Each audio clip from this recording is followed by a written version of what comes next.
Classy Claws, another video. Today's video is with this new cream acrylic that I got, and which isn't actually a CJP one.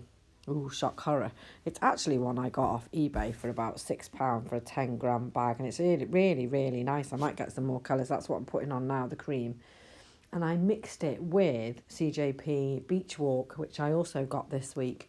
My new friend had come in for the purple pink set that I've done 2 sets of already. And then she looked through my glitters and found some glitters that she liked. So we got these colours to go with them. So she went away with something completely different. And I love that. When somebody comes in for one thing and then they go home with something else, I think that's brilliant.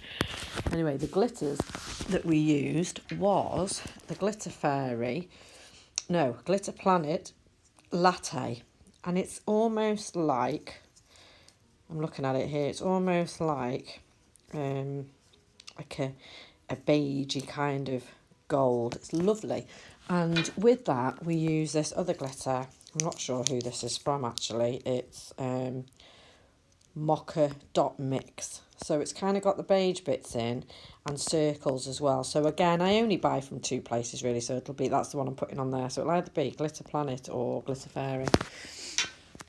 And then we used a little bit of some very fine glitter in a bronze gold that I'd got. So I mixed a little bit of that in around the other glitters.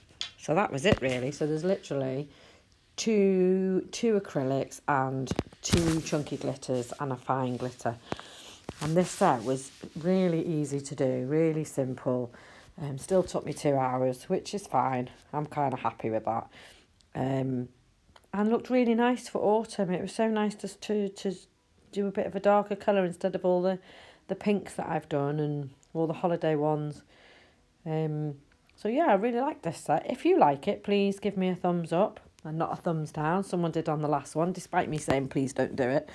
I am kind of getting used to it now. It's part and parcel of it, isn't it? But hopefully you like these. Give me a thumbs up. Ask me any questions if you want, or ask me to, do something specific. That would be great. I'll leave you to watch it, shall I, instead of waffling on like I always do.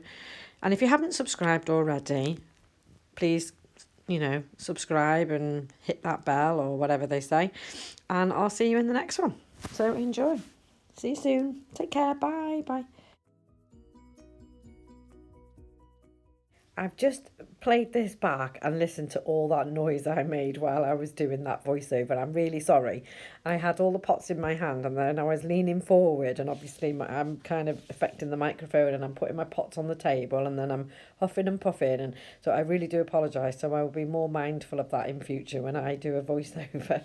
Anyway, all right, speak to you all soon. Take care. Bye. Bye.